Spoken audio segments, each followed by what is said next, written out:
Hello friends, నమస్తే. తెలంగాణ రైతులకు CM Revanth Reddy అదిరిపై offer. రాష్ట్రంలోని రైతాంగానికి తెలంగాణ ప్రభుత్వం బిగ్ న్యూస్ అందించింది. ప్రపంచవ్యాప్తంగా కలవరపెడుతున్న ఎల్నినో ప్రభావం వల్ల ఈసారి తెలంగాణలో వర్షపాతం గణనీయంగా తగ్గింది.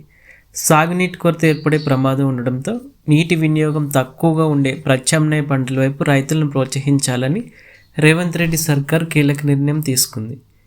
ఇందులో భాగంగా పప్పు ధాన్యాలు, నూనె గింజలు, చిరుధాన్యాలు, కూరగాయల పంటలు పండించే రైతులకు ఏకంగా 70% సబ్సిడీతో విత్తనాలు అందించినట్లు వెల్లడించింది.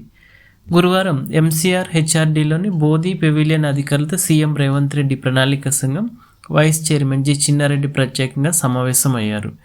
అయితే వర్షాలు తక్కువగా ఉన్నందున ప్రతి చుక్క నీటిని సమర్థవంతంగా వాడుకునేందుకు వీలుగా డ్రిప్, స్ప్రింక్లర్ పద్ధతులను ప్రోత్సహించాలని ప్రభుత్వం భావిస్తుంది. ఇందుకోసం రైతులకు 75 నుంచి 90% వరకు సబ్సిడీతో డ్రిప్ సాగు పరికరాలు అందించాలని కమిటీ సూచించింది. వీటితో పాటు ప్రభుత్వ పాఠశాల విద్యార్థులకు అందించే సీఎం బ్రేక్ఫాస్ట్, మధ్యాహ్నం భోజనం కోసం సెంట్రలైజ్ కిచెన్లు నిర్మిస్తున్నామని, వాటి పరిసరాలు ఆర్గానిక్ పద్ధతిలో కూరగాయల సాగును పెంచాలని అధికారులను సీఎం ఆదేశించారు. రైతులు పండించిన కూరగాయలు నేరుగా ప్రభుత్వం కొనుగోలు చేసేలా చర్యలు తీసుకోవాలన్నారు. అయితే పాడి రైతులకు ఊరటనిస్తూ పశుగ్రాస విత్తనాలపై కూడా భారీగా సబ్సిడీ అందించాలని నిర్ణయించారు.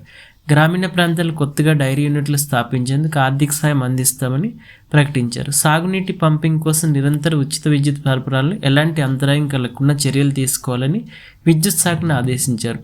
వ్యవసాయ విశ్వవిద్యాలయ శాస్త్రవేత్తల ద్వారా నిరంతరం రైతులకు సాంకేతిక సలహాలు అందించాలని, గ్రామీణ స్థాయిలో ప్రత్యేక బృందం ఏర్పాటు చేసి ప్రత్యామ్నాయ పంటలకు కొత్త రుణాలు మంజూరు చేసేలా చర్యలు తీసుకోవాలని అధికారులు సూచించారు.